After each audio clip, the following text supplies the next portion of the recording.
E aí, turma boa, sejam todos bem-vindos ao canal Sala Web de Aula, auxiliando na educação. Eu sou o professor Fernando Silva e esta é mais uma videoaula no nosso canal. Então, vamos para a nossa videoaula de hoje. Na nossa videoaula de hoje, teremos Ciências nono ano, capítulo 11, Evolução dos Seres Vivos, parte 2. Esse conteúdo você encontra nas páginas 228 a 231 do seu livro didático. Então, vamos aí para o nosso conteúdo de hoje. A explicação lamarckista para a evolução foi vista no conteúdo da aula passada. Então vamos seguindo aqui para o tópico 4.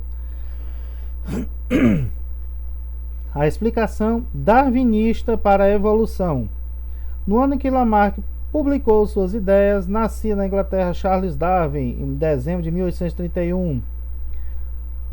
Em dezembro de 1831, com 22 anos, ele juntou-se à tripulação do navio Beagle, cuja missão era mapear o litoral da América do Sul, pouco conhecido naquela época.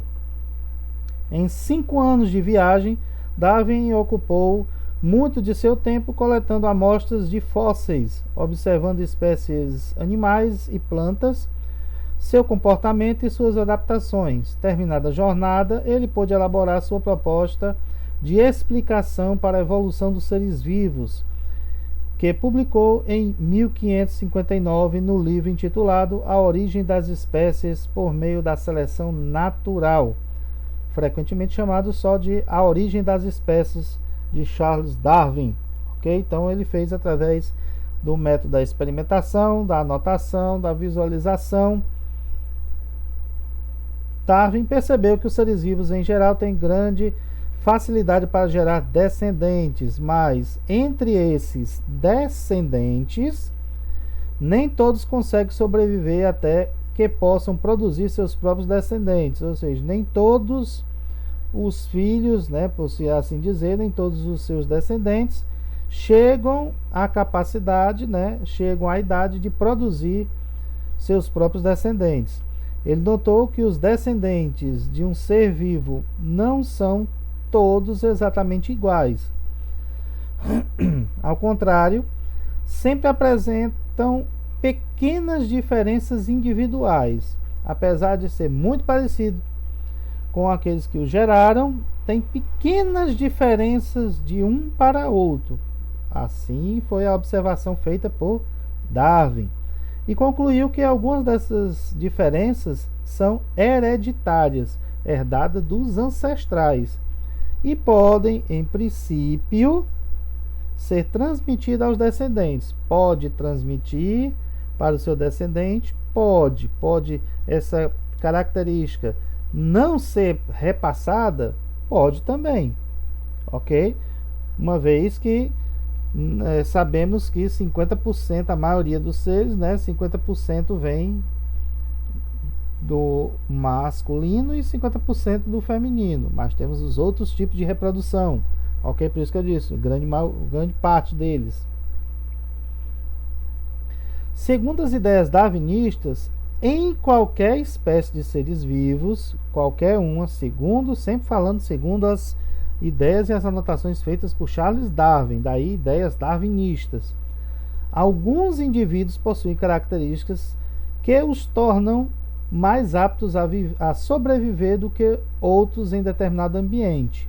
Ou seja, segundo Darwin, em qualquer espécie, todas as espécies de seres vivos têm sempre alguns indivíduos que desenvolvem características que os ajudam a sobreviver mais do que os outros indivíduos da mesma espécie. Certo? Então, segundo Darwin, tem esta característica. Alguns nascem com características que vão ajudar a ele a sobreviver mais do que os outros. Os indivíduos mais aptos têm maiores chances de chegar à vida adulta e, consequentemente, de transmitir essas características a seus descendentes. Quem não consegue chegar à vida adulta, por contramão, né, óbvio, morre no transcorrer do caminho, não consegue chegar à fase de passar as suas características adiante, ok?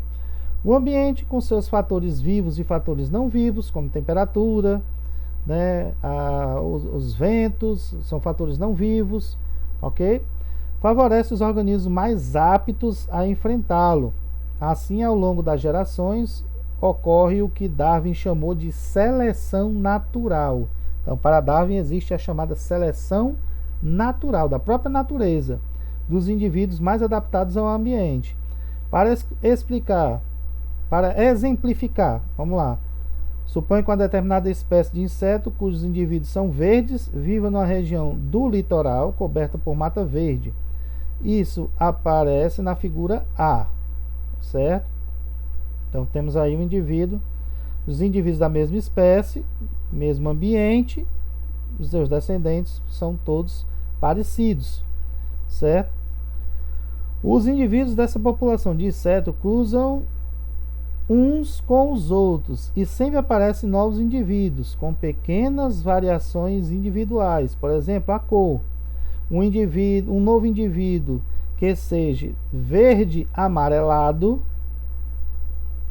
olha lá a diferença, né? Um ou outro nasceu de cor diferente, uma característica, né? Estará menos camuflado na folhagem, ele será visto mais facilmente por aves predadoras e terá menor chance de sobreviver, ou seja, os indivíduos que nasceram sem essa característica específica têm mais chance de não sobreviverem aos predadores, ok? Não sobreviver até chegar na vida adulta, ok? Beleza? Que é o que apresenta aqui o esquema B. O ambiente favorece os indivíduos mais adaptados a ele. A conclusão de Darwin. De acordo com o ambiente, aqueles que se adaptarem ao ambiente terão mais chances de sobrevivência. Aqueles que não se adaptarem, menos chance. 5. Como se formam novas espécies? Então, veja aqui no exemplo dado aqui ao lado, C e D. Ok? Vejamos um exemplo de como a teoria da seleção natural permite explicar o surgimento de novas espécies a partir de espécies anteriores. Para isso, voltemos aos exemplos dos insetos no litoral, figuras A e B. Ok? Então, os insetos no litorais, ali, A e B, aqueles exemplos dados.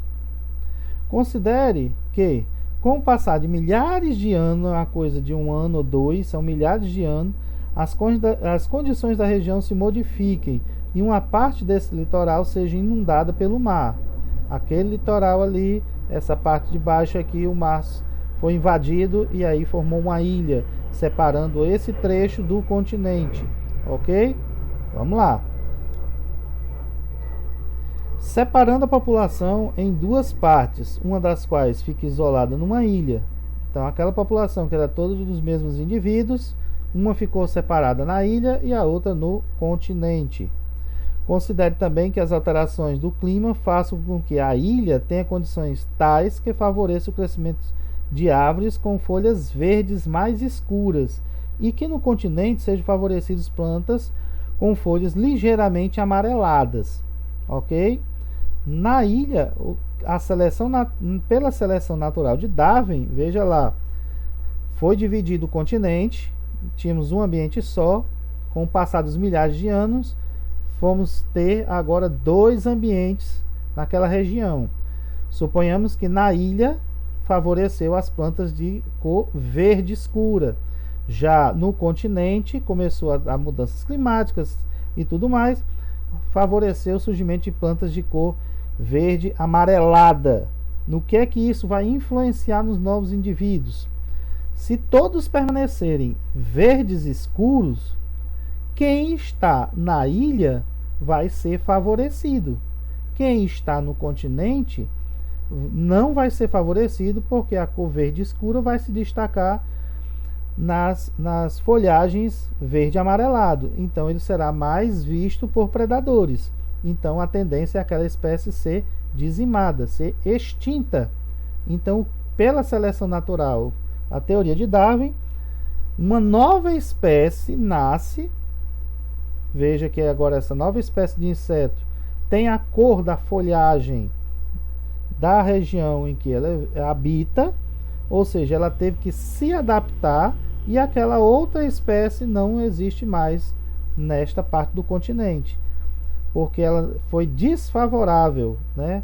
Ela não foi favorecida, ficou mais exposta a predadores e, consequentemente, todos os indivíduos vão sendo atacados e não conseguem chegar à vida adulta.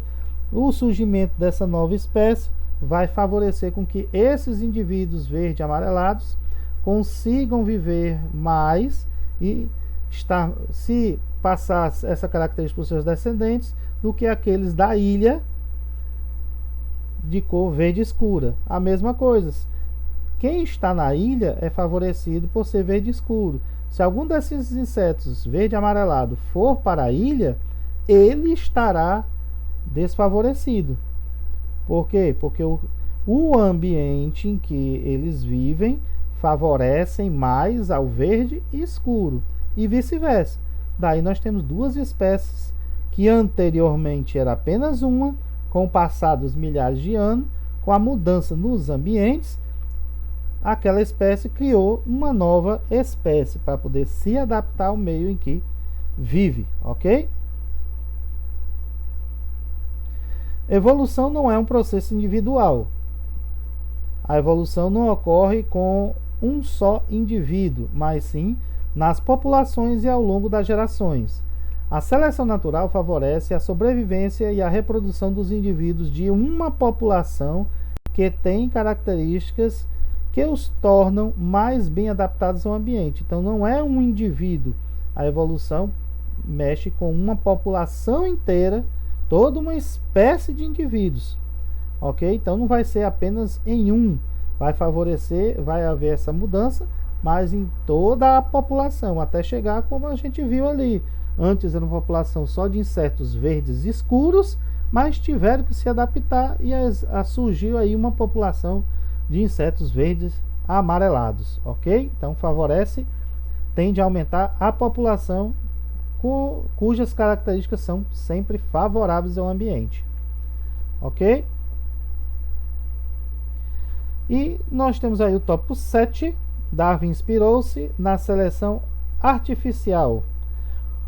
Um criador de gado leiteiro possui várias vacas e um único touro. Então nós temos a seguinte situação: vacas leiteiras, né? Nós temos aí várias vacas e um único touro que vai procriar com elas. Ele seleciona as melhores vacas leiteiras, aquele que ele vê que dá mais leite, que produzem mais com melhor qualidade. As que produzem mais leite e permite que apenas essas vacas selecionadas, então eu tenho uma população e eu tiro aqueles melhores indivíduos, então no caso as vacas leiteiras que melhor dão a resposta e fazem com que apenas elas cruzem com o touro. Das novas vacas descendentes desses cruzamentos, apenas as melhores são cruzadas novamente. Agindo assim, se a capacidade de reproduzir mais leite for uma característica herdável, se naquela espécie de vaca leiteira a capacidade de produzir mais leite é algo que é herdado, ou seja, passado dos pais para os filhos, o ser humano pode, ao longo de várias gerações de vacas, selecionar propositadamente, daí seleção artificial.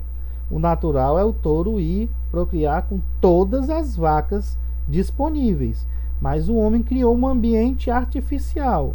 Ele está pegando apenas aquelas que produzem mais leite, de melhor qualidade, né? Mais leite, e fazendo o cruzamento com este touro para gerar descendentes. Os descendentes ele faz a mesma coisa, separa aquelas que dão mais leite e são aquelas que vão procriar, certo? Sempre fazendo isso ao longo de várias gerações, ok? Agindo assim, se a capacidade for herdada, pode ao longo de várias gerações de vacas selecionar propositalmente só aquelas que vão gerar descendentes com esta característica. Vai chegar um momento em que a população vai ter esta característica. Então ela vai ter, o ser humano, né, o dono daquele criador, vai ter um número muito maior das melhores vacas leiteiras, ok? Esse exemplo ilustra o processo de seleção artificial. Então falamos de seleção natural no ambiente, como aquele dos insetos da ilha, e agora nós temos o processo da seleção artificial, ou seja, o homem intervém na natureza, certo? O processo normal da natureza é interferido pela ação do homem, buscando sempre melhorar aquela espécie, certo?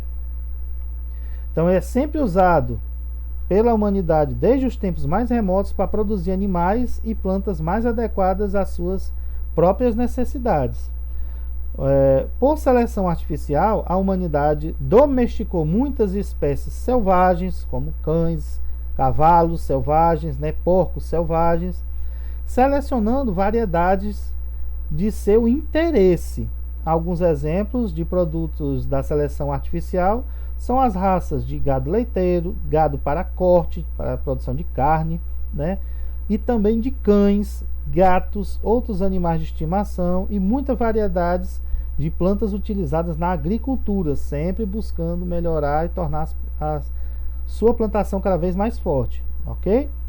Darwin tinha como passatempo a criação de pombos e a busca de novas variedades dessas aves por meio do cruzamento seletivo de indivíduos. O que é feito no gado, ele fez com pombos, sempre buscando um cruzamento seletivo, pegando aquela melhor característica daquele descendente e cruzando apenas os melhores, certo? Um macho apenas com aquelas melhores fêmeas. Ele percebeu que, assim como os humanos selecionavam as variedades que mais lhe interessavam, traziam maior interesse, a natureza também exerce uma seleção sobre os indivíduos. Só que o critério é outro. Os mais aptos têm mais chance de sobreviver e de se reproduzir. Provavelmente ele escolheu o nome seleção natural por causa da familiaridade que tinha com a seleção artificial.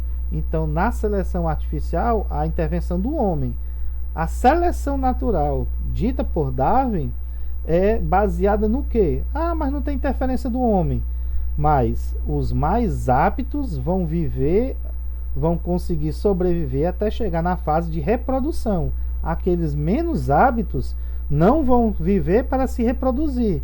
Então, a sua característica que o torna mais fraco, entre aspas, a sobreviver no ambiente, vai sendo apagada com a sua morte e todos os indivíduos parecidos com ele, ficando apenas, com o passar das gerações, aqueles com melhores características para sobreviver ao ambiente. Daí a chamada seleção natural. Aquele indivíduo que se adapta melhor sobrevive e se reproduz. Aquele que não se adapta não consegue chegar à fase adulta de se reproduzir e a sua característica que não permite com que ele se adapte vai sendo apagada juntamente com a sua espécie, formando aí os indivíduos com espécies mais adaptadas, ok? Então, esse aí foi o nosso conteúdo de hoje. Vamos então para a nossa atividade, que hoje é uma atividade trabalho, ok? Vamos lá. Tivemos os assuntos abordados: a explicação darwinista para a evolução, como se formam novas espécies, a evolução não é um processo individual, Darwin inspirou-se na seleção artificial. Então, nós teremos uma atividade trabalho hoje, ok? Primeira, com base no que foi visto na aula, apresente os principais pontos abordados na teoria de Darwin sobre a evolução das espécies.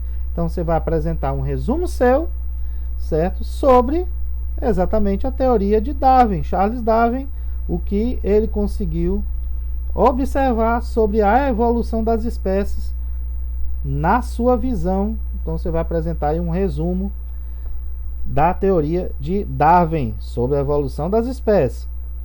Segunda parte, com base no que foi visto na teoria darwinista da evolução das espécies, desenvolva uma pesquisa sobre a evolução de uma espécie de ser vivo à sua escolha.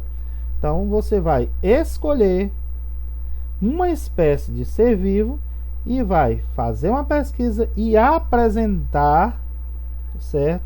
Os argumentos, as características, tudo sobre como essa espécie que você escolheu foi evoluindo até chegar nos dias de hoje. Então, recapitulando, nossa parte 1, você vai apresentar um resumo à sua vista, né, sobre a teoria de Darwin sobre a evolução das espécies. Na segunda, você vai escolher uma espécie de ser vivo e vai apresentar todas as características possíveis e as explicações possíveis da evolução dessa espécie ao longo das eras até chegar nos dias atuais. Então, como é uma atividade trabalho, além, né, de valer como atividade, vai também ter pontuação extra, vai valer por atividade e também vai ter pontos extras. Então é importante você estar aqui olhando sempre as observações. Então, o que é que nós temos para essa atividade? A atividade pode ser feita no caderno, pode, eu posso fazer tudo no caderno, beleza.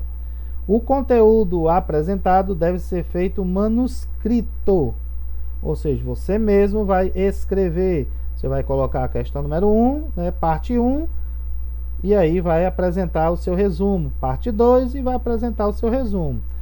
Não tendo valor, impressões ou cópias retiradas simplesmente da internet enviadas ao professor. Não basta só o Ctrl+C e Ctrl+V. Ah, mas por quê?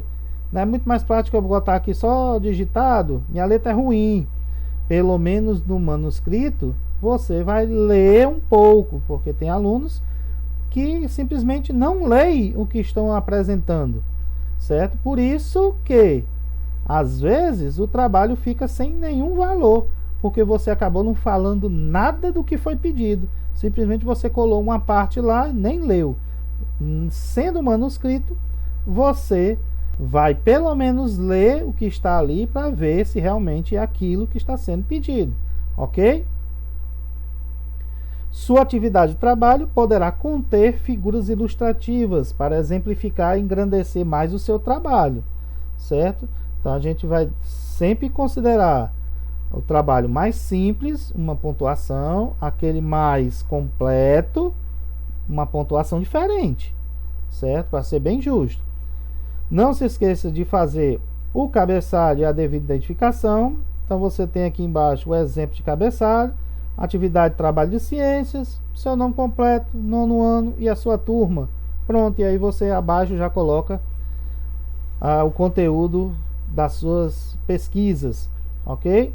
Após concluída, enviar a foto ou as fotos, porque tem gente que bota uma foto só, bem pouquinha, escreve 2, 3 linhas e quer ganhar o mesmo ponto daquele que apresentou um trabalho bem explicativo, né? Então, você pode, quando concluir, enviar a foto de sua atividade, bem nítida, para poder ler, né? Sua atividade de trabalho para o professor, através dos grupos de WhatsApp. Ou, como esta semana teremos a entrega dos kits alimentação, você pode fazer por escrito, simplesmente vai lá, posso arrancar a folha do caderno e grampear aqui e entregar? Pode, certo? Então, porque você vai ter tempo para entregar, não é obrigatoriamente hoje. Então, como essa semana tem kits de alimentação sendo entregues, você pode enviar a foto para o professor ou pode fazer com calma e no dia que for buscar os kits, a alimentação, você entregar o seu trabalho escrito que eu vou pegar na escola, ok? Então você tem um prazo para a entrega dessa atividade de trabalho até sexta-feira, dia 24 de setembro. Então temos tempo, ou para enviar ou para deixar na escola, certo? Além da frequência da aula ser dada pela entrega dessa atividade, ela também valerá pontos extras na disciplina de ciência, conforme o conteúdo apresentado em seu trabalho.